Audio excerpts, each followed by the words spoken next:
Well, good morning, ladies and gentlemen, and welcome to Grumman-American's YouTube channel. And today we're going to talk about epoxying a hangar floor. And we've been trying for a long time to get the floor epoxied, and we just ran into one stumbling block after another. I mean, when Ken passed away and all of his merchandise was available to be thrown in a dumpster, have it be lost to the fleet forever, we went and got it. And that kind of cluttered up my hangar, which I had never planned to do. So I was very nice when I was able to get a hold of David at the very beginning of this year and work out a deal, and he was able to come up. And so the nice part of all that was that we had the radiant floor up and running in the hangar. So we had a nice warm hangar to empty into the nice cold trucks for all this merchandise to go down to Fletcher and Houston.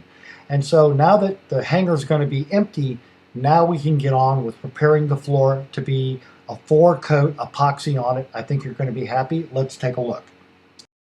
So we'd like to have you subscribe to our channel. Please hit the like button and notify so you can stay current with our latest content. So as I mentioned in the last segment, we began to load all the merchandise into trucks and onto trailers and load the fuselages that David were taking so that the hangar would eventually get empty. Now David left it, he left all the junk, pallets, garbage, cardboard, and stuff like that we would dispose of locally. But again, all the stuff was loaded in the truck, and that was making our floor nice and empty, even though it was a fun day. And again, the radiant floor really worked out well on this snow day. We ended up getting over a foot of snow from this storm, followed about a month and a half later by another big 12-inch dropping snowstorm where we got to try out our radiant ramp and actually melt some of the ramp in front of the hangar. But anyway, this got the hangar nice and empty, and so now we were able to begin the process of what to do with the empty floor. It wasn't quite empty, so we were going to have to put the stuff on one half of the hangar, and that's what we're going to do. And the product we're using is from the Original Color Chips company. We use this on the Garage Mahal near my house on Carpenter Road. So this is the second time I'm putting down their version of an epoxy floor. I've been really happy for the last 14 years with the floor that I have, and I'm looking forward to a really nice floor in the hangar. You just have to follow their instructions to the letter and let it cure. Sometimes when they say 2 to 7 days, it may take 7 or 8 days for it to fully cure depending upon weather. But with a radiant floor, it went fairly quick. Now, once the floor is clear and empty, then what we're going to do is we're going to scrub the floor. And in this application, this was concrete that we wanted to make sure it was really good and clean. So we diamond scrubbed it, and we used Dawn dishwashing detergent and a lot of water to get down to clean concrete before we began the process of putting down the primer, putting down the tinted the solid first coat, the tinted second, third coat, and then finally the clear epoxy protector. Now, when it came time to get a scrubber for the floor, you have the choice of Scotch-Brite or diamond scrubs, and I wanted a diamond scrub to lightly scratch up the surface of the concrete so that the primer would have a chance to go in and bind to the concrete, and that gives us a good surface for the rest of the paints to adhere to. So looked at the big box stores. Home Depot had the best price. We went and got one, and so we scrubbed away, and then we rinsed it using Dawn dishwashing detergent and then a lot more water, and then we let it dry overnight on the radiant floor. So that the next day began the process of now we're going to start masking all the expansion joints and taking the flex seal and start filling it in. And that takes a long time. It's a very thick product, but it is self-leveling. And when you're all done, you won't notice the expansion seams in the floor anymore. So first thing you need to do is you need to put down a lot of blue tape. So buy a lot of blue tape and take the time to tape on either side of the seam.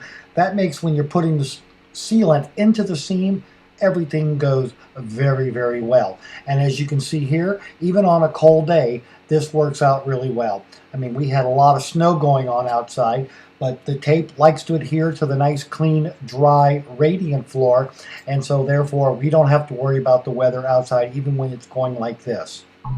Now, as that goes on, as you can see here, Shop Monkey is putting the sealant now into those seams. It'll take a while to do all of that. Again, I think it took a day and a half, and I think Matt said 40 or 50 hand cramps before it was all done. But then you get it all done, and then you go through the process of now that you have it all seamed and it's cured, not too much, but you can now start the process of pulling off of the blue tape and exposing the seams. And then once you have the seams exposed, now you're ready to go in with the primer. And this is a good time to call in favors from all your friends. I mean, Shop Monkey is obviously helping with the hangar to have a nice place to work in. Ethan came out. Dave Harris came and helped with the scrubbing and other portions. Tim Horniak showed up.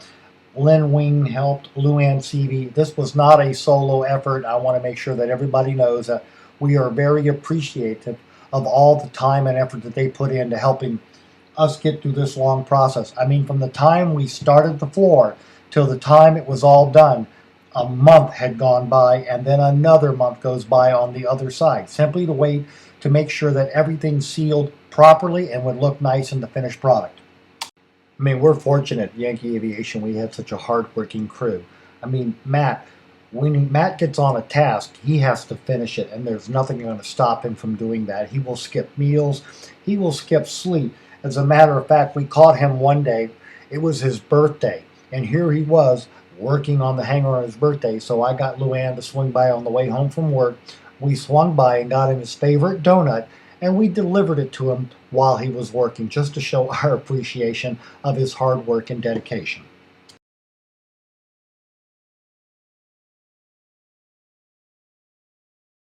And here goes the donut on its last stage of delivery to Shop Monkey working in the hangar. And as you can see now, all the seaming has been done and all the tape has been taken up, and now is going to begin the process of going down with the primer coat, which will be on the nice clean concrete. And that primer coat, when properly applied and allowed to cure, becomes the good adhesion surface for all the next 3 subsequent layers. So again, you just put it down and take your time and follow their instructions to the letter. That way you won't get any problems in the application, and you'll get a good cure, and you'll have a nice looking finished product when you're all done.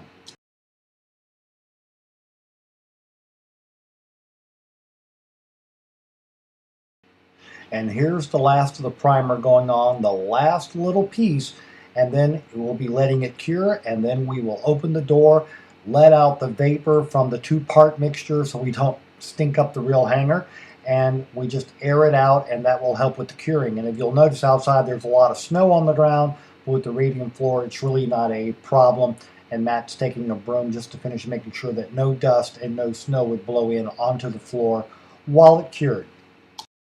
Okay, now that we've done the first half, it's now time to do the second half. So we're taking everything and dragging it over, putting it on the now cured hard surface on the first half of the hangar, and we'll begin the process of doing this all again. Same steps, another month of time, but again, we're looking for a really nice floor, and in this case we also have the floors in the bathroom and where the new bathroom is going to be. So stay tuned for some details on the bathroom. We also had Kelly Matthews make us a nice aviation theme sheet cover for the top of the bathroom for right now until the mezzanine goes in, so it'll all look really nice.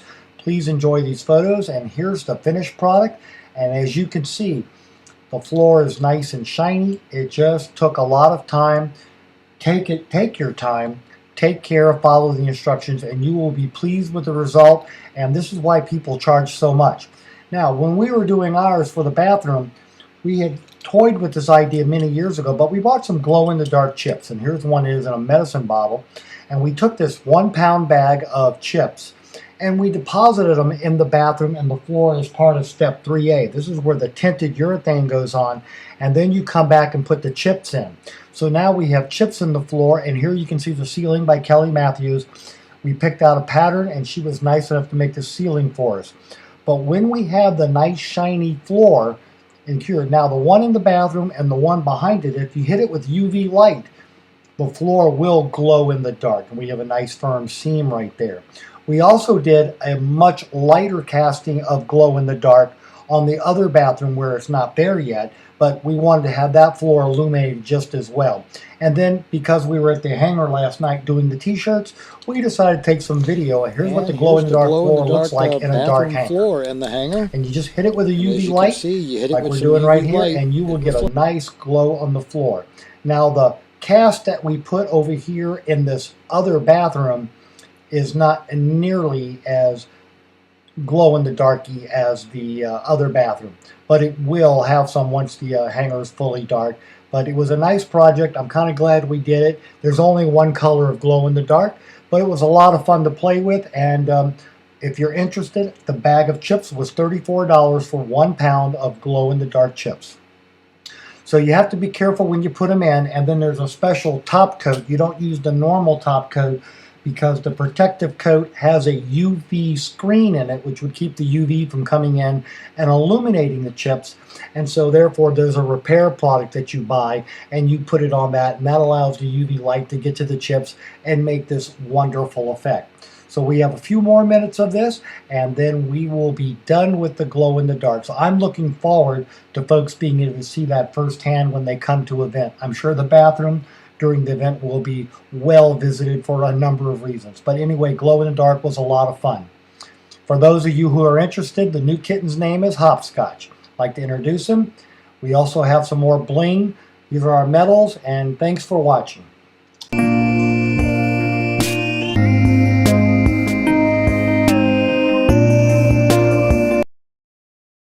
And in addition, there's a little treat about 3 o'clock in the morning when I'm doing web work and other stuff. Here's my cat coming down, playing with a mouse and meowing and just having a good time with me in the wee hours of the night. So I thought I would throw this into you as a little treat. Y'all please enjoy.